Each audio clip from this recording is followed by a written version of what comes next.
கர்த்தருக்கு ஸ்தோத்திரம். கர்த்தராகிய இயேசு கிறிஸ்துவின் இன்ப நாமத்தில் இனிய வாழ்த்துக்கள்.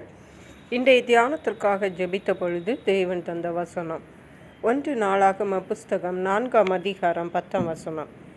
யாபேஸ் இஸ்ரவேலின் தேவனை நோக்கி, தேவரீர் என்னை ஆசீர்வதித்து என் எல்லையை பெரிதாக்கி மது கரம் என்னோடிருந்து தீங்கு என்னை துக்கப்படுத்தாதபடிக்கு அதற்கு என்னை விலக்கி காத்தருளும் என்று வேண்டிக் கொண்டான். அவன் வேண்டிக் கொண்டதை தேவன் அருளினார். நம்முடைய கர்த்தராகிய இயேசு கிறிஸ்து நம்முடைய ஜெபங்களை கேட்கிறவர் மட்டுமல்ல, அவர் நம்மை ஆசீர்வதிக்கிற தேவன். இஸ்ரவேலை ஆசீர்வதிப்பதே தேவனுக்கு பிரியம் என்று பரிசுத்த வேதாகமம் நமக்கு சொல்லுகிறது.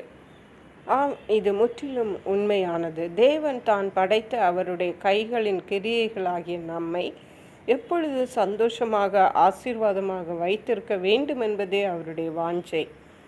அப்படியாக தேவன் நம்மை ஆசீர்வதிக்க வேண்டும் என்று சித்தம் கொண்டிருந்தாலும் நாம் தேவனிடத்தில் நம்முடைய ஆசீர்வாதங்களுக்காக ஜெபிக்க வேண்டும். தேவன் நம்மை ஆசீர்வதிப்பார், வாக்குத்தத்தங்களை தந்திருக்கிறார், அவருக்கு எல்லாமே தெரியும் என்று சொல்லிவிட்டு நாம் நம்முடைய ஆசீர்வாதங்களுக்காக நாம் ஜெபிக்காமல் இருக்கக்கூடாது. அதை தான் இந்த வசனத்தில் பார்க்குறோம். யாபேஸ் என்ற அந்த மனுஷன் தேவனை நோக்கி ஒரு சின்ன ஜெபம் பண்ணுறாரு. அந்த ஜெபத்தில், தேவரீர் என்னை ஆசீர்வதித்து என் எல்லைகளை பெரிதாக்கி உமது கரம் என்னோடிருந்து தீங்கு என்னை துக்கப்படுத்தாதபடிக்கு என்னை விலக்கி காத்தரணும். இவ்வளவுதான் ஜெபம் என்று வேண்டிக் கொண்டார். என்ன நடந்தது பாருங்கள். அவன் வேண்டிக் கொண்டதை தேவன் அருளினார். ஹல்லேலூயா. என்ன ஜெபித்தானோ அந்த ஜெபம், யாபேஸ் என்ன ஜெபம் பண்ணினாரோ அவைகளை பெற்றுக்கொண்டான் என்று சொல்லப்பட்டிருக்கிறது. அன்னாளுடைய வாழ்க்கையில் கூட தான் வேண்டிக் கொண்டதின்படி ஒரு மகனை அவங்களுக்கு கொடுத்தார். இப்படியே யாக்கோபுடைய வாழ்க்கையில் பார்க்கும் பொழுது யாக்கோபை ஆசீர்வதிப்பது தேவனுடைய சித்தம்தான். ஆனால் ஏசாவை அங்கே பார்க்க செல்லும் பொழுது பயம் வருகிறது. தனித்திருந்து, ஆதியாகம புஸ்தகம் 32ஆம் அதிகாரம் 24ஆம் வசனத்திலிருந்து வாசிக்கும் பொழுது இரவு தனித்திருந்து ஜெபம் பண்ணி ஒரு புருஷனோட போராடி ஜெபித்து கொண்டிருந்தார் பாருங்கள். அப்போது விடியும் அளவு அந்த மனுஷன் சொல்லுகிறார், நான் பொழுது விடுகிறது, நான் போகட்டும். அப்பொழுது யாக்கோபு சொல்லுகிறார், நீர் என்னை ஆசீர்வதித்தால் ஒழிய நான் உம்மை போக விடேன்.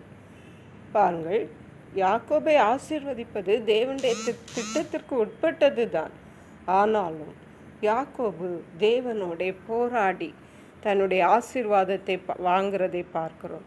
நீர் என்னை ஆசீர்வதித்தால் ஒழிய நான் உம்மை போக விடேன் என்று சொல்லி, அப்பொழுது அந்த மனுஷன் அவர் உன் பேர் என்ன? யாக்கோபு. இனி உன் பேர் யாக்கோபு எனப்படாமல் இஸ்ரவேல் எனப்படும். ஏனென்றால் தேவனோடும் மனிதனோடும் போராடி மேற்கொண்டாயே என்று சொல்கிறார். அருமையான கர்த்தருடைய பிள்ளைகளே, நாம் ஆசீர்வதிக்கப்பட வேண்டும் என்பது நமக்கு விருப்பம்தான். ஆனால் ஏன் ஆசீர்வதிக்கப்படவில்லை? தேவனிடத்தில் அதற்காக ஜெபிக்கிறோமா? இல்லை கர்த்தர் பார்த்து கொள்ளுவார் என்று அவரிடத்தில் விட்டு விடுகிறோமா? தேவன் கேளுங்கள், அப்பொழுது உங்களுக்கு கொடுக்கப்படும். நிச்சயமாகவே நாம் தேவனை நோக்கி ஜெபிப்போம். நம்முடைய ஆசீர்வாதங்களுக்காக நாம் கர்த்தரிடத்தில் ஜெபித்து தேவனுடைய ஆசீர்வாதங்களை பெற்று அவருக்கென்று சாட்சிகளாக வாழ்வோம். அதற்கேற்ற கிருபைகளை தேவன் நமக்கு தந்தருளுவாராக. கர்த்தர் தாமே இந்த வார்த்தைகளை ஆசீர்வதிப்பாராக. ஜெபிப்போம். எங்களை கிருபையை நேசித்து பாதுகாத்து வழி நடத்துகிற எங்கள் அன்பின் தகப்பனே, ஆசீர்வதிக்கப்பட்ட இந்த நல்ல நாளுக்காக நன்றி. இந்த வேளையிலும் யாபேஸை போல, ஒரு அண்ணாவை போல, யாக்கோபை போல நாங்கள் கர்த்தரிடத்தில் எங்கள் ஆசீர்வாதங்களை கேட்டு பெற்றுக்கொள்ள வேண்டும் என்று திட்டமும் தெளிவுமாக எங்களோடு பேசியிருக்கீங்க. அதற்கேற்ற கிருபைகளை எங்களை தந்து வழி நடத்துவீராக. மீட்பர் இரட்சகருமாகிய இயேசு கிறிஸ்துவின் இன்ப நாமத்தில் ஜெபிக்கிறோம் எங்கள் அன்புள்ள பரமபிதாவே. ஆமென். God bless you.